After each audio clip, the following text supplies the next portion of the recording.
What is up, ladies and gentlemen? This is a very sickly The Chig coming at you with another World of Warcraft Classic Season of Discovery guide. Today I'm going to be talking about what I'm going to be doing to level my rogue with the dagger spec in subtlety. I will be coming out with a actual factual let's level rogues properly guide at some point, but this is what I'm going to be doing because this is what I think is going to be fun. But before we hop into it, go ahead and hit that like button, hit that subscribe button. Don't forget to hit that bell notification icon so you get notified every time I come out with a new video. Anyway, let's hop right into it. So, first thing we're going to talk about, let's talk about the talents. This is going to be a hot take. I do not want you to tell me this is wrong in the comments. Yeah, go ahead and do that because no publicity is bad publicity. Go ahead, flame me. I don't care. It's going to be fun. So, opportunity increases the damage dealt while striking from behind with your backstab, groat, or ambush by 4%. I'm going to throw 5 points in there because Mutilate says benefits from all talents and effects that trigger from or modify backstab unless otherwise specified. So I'm going to get me a big old fat 25% extra damage on Mutilate. Then I'm going to put 5 points into Camouflage. Increases your speed while stealthed by 3% up to a total of 15%. Reduces the cooldown of your stealth ability by 5 seconds. 1 second per level. So what this is going to do is it's going to let me move a little bit faster than the speed of smell while I'm stealthed. And in between combat is going to let me get into stealth a little bit faster. So I'm going to be bonking around a little bit quicker, resetting my combat and stuff. Then I'm going to throw 3 points into improved ambush. Since I am always going to have daggers, I am always going to be able to ambush if I am stealthed. And it is going to be a amazing feeling. And then I'm going to do something a little bit controversial. And I'm going to pop back up here and put 3 points into Master of Deception. Because being just a little bit more stealthy when you a stealthy boy is just going to help out just that little bit more. And I am planning on being a human this time around. So it's going to help me find those other little sneaky rogues without them seeing me first. So, reduces the chance enemies have to detect you while in stealth mode. More effective than Master of Deception rank 3. So this is just going to help my stealth out just a little bit.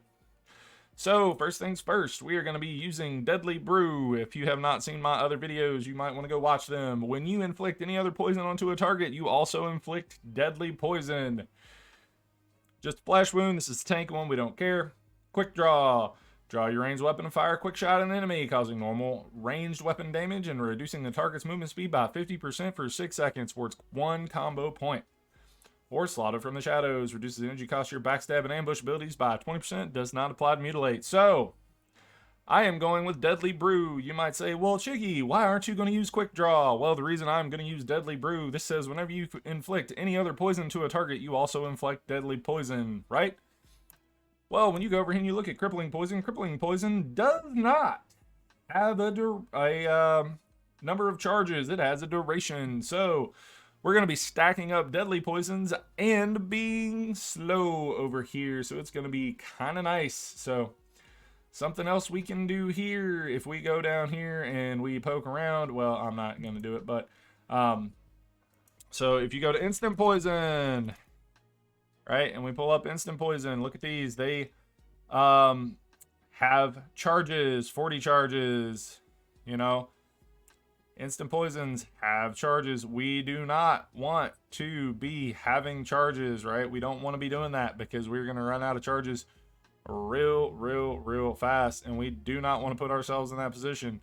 So what we're going to do instead is, since this is going to be giving us deadly poison, do not forget that when you read deadly poison, it stacks up to 5 times, right? So it's going to stack up to 5 times, and I'm pretty sure that is going to be helping us out. So these say 60 charges. The amount of that's not going to matter, but none of these durations matter either because we are just going to be using Crippling Poison to proc it to keep it stacked at 5.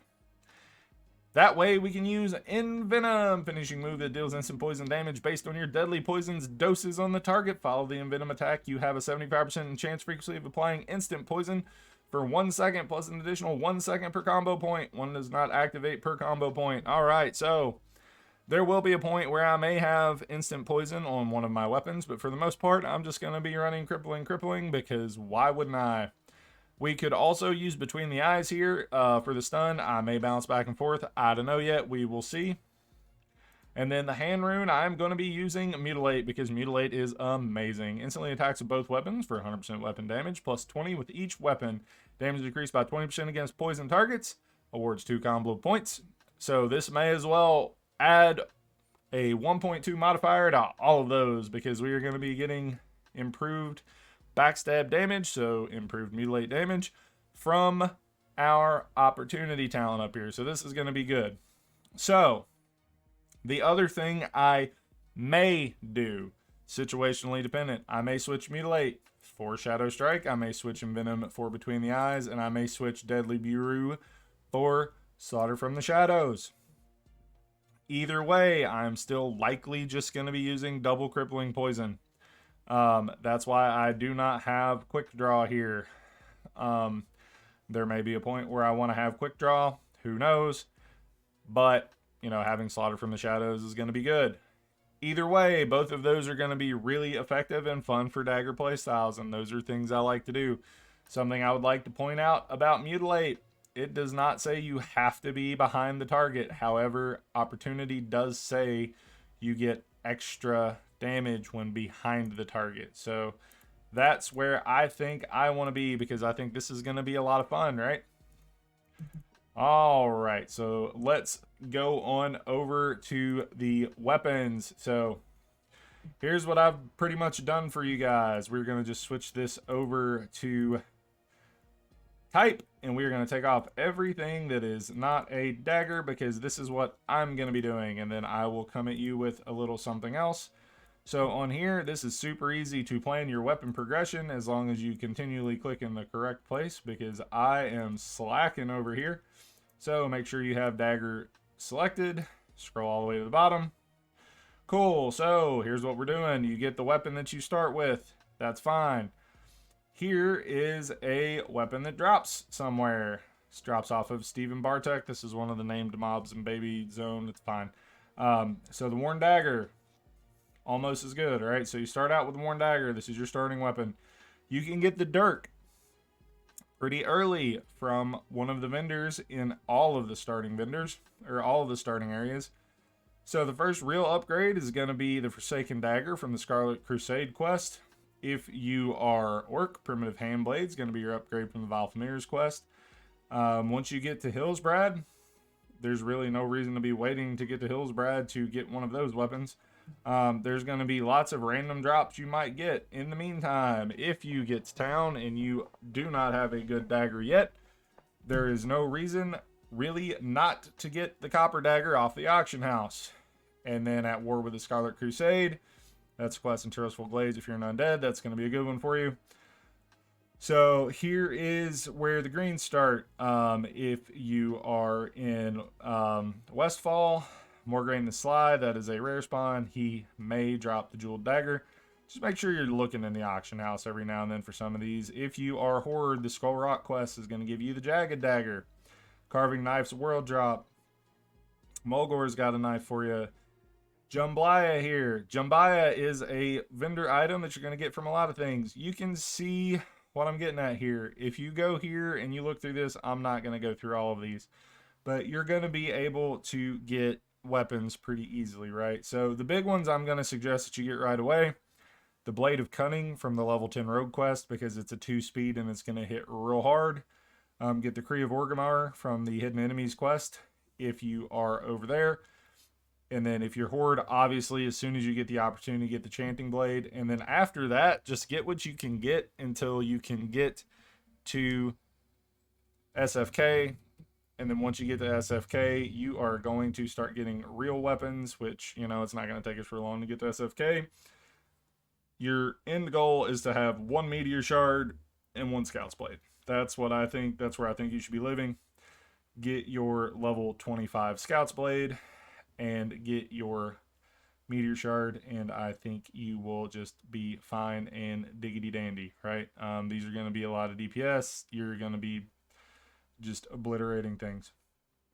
And that's what I think you should be doing. Obviously, get of the monkey gear as you're leveling, and that's going to be what you're doing. The rest of this doesn't really matter until you start getting ready, and then I have the rogue guide already up that goes over all of these things, so go check that out if you haven't already. But that's kind of going to be my leveling plan anyway, and I think it's going to be a lot of fun, and I am really looking forward to it. Also, do not forget, I have a general leveling guide. Yes, people say, you're over there and you're just reading off of, you're supposed to be looking at Wowhead. Yeah, but some people don't want to look at Wowhead. They want me to tell them what to do, so I'm telling them what to do. Anyway, that is all I've got for you this time around. I will catch you guys in the next one. I will be coming out with another more like generalized combat. This is what you can do that's going to be like quote unquote efficient if you're a PvE Andy. But other than that, I'll see you guys in the next one. Countdown is real. 2 more days. See ya.